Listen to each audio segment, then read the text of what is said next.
Chapitre 7, partie 4, la dernière partie.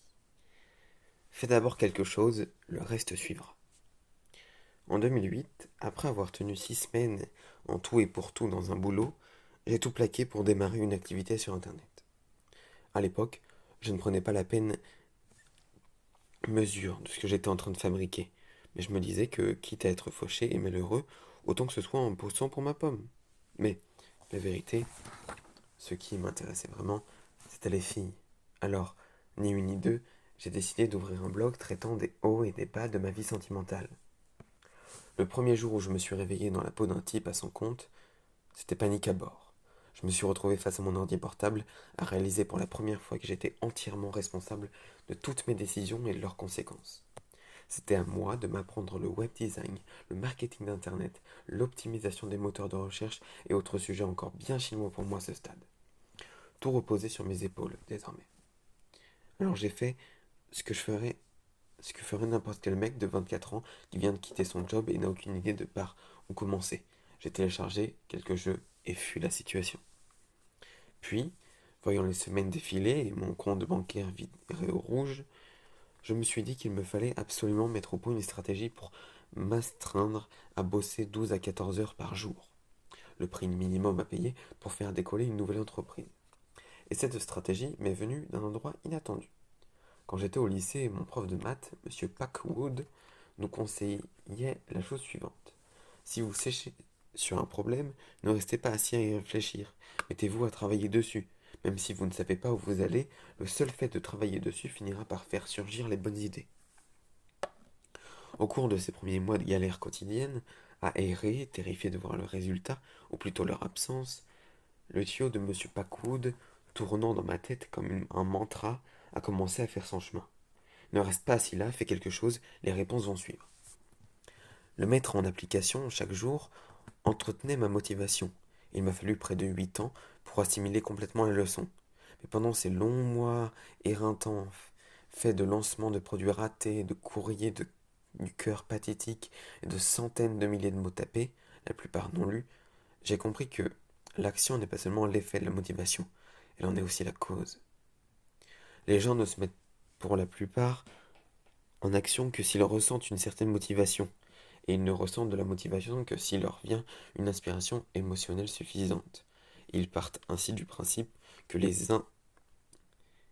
que les étapes successives se déroulent dans une sorte de réaction en chaîne du style inspiration émotionnelle égale entraîne la motivation, entraîne l'action désirable.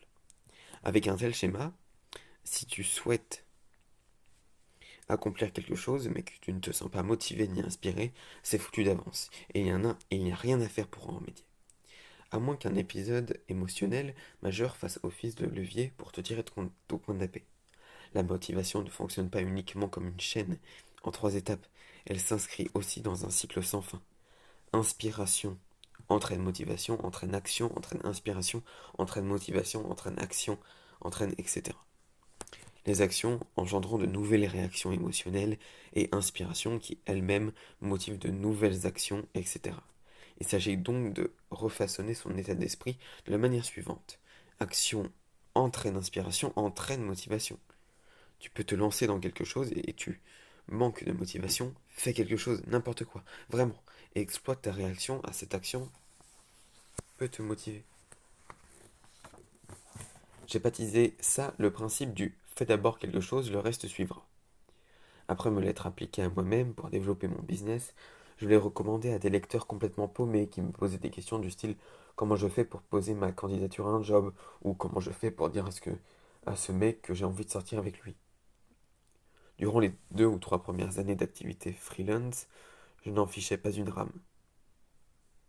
Pourquoi?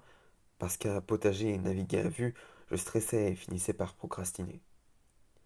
Puis j'ai appris qu'en me forçant à faire quelque chose, même des tâches minimes, j'arrivais à en accomplir aisément de plus consistantes.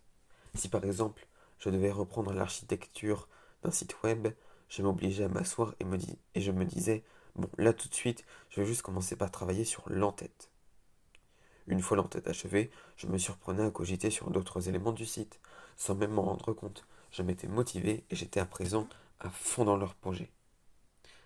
L'écrivain et entrepreneur américain Tim Ferriss rapporte le propos entendu un jour dans la bouche d'un confrère, déjà auteur de plus de 70 romans, à qui quelqu'un demandait comme s'il s'y prenait pour publier aussi régulièrement et rester toujours inspiré et motivé. Le romancier avait répondu: 200 mots merdiques par jour, c'est la clé.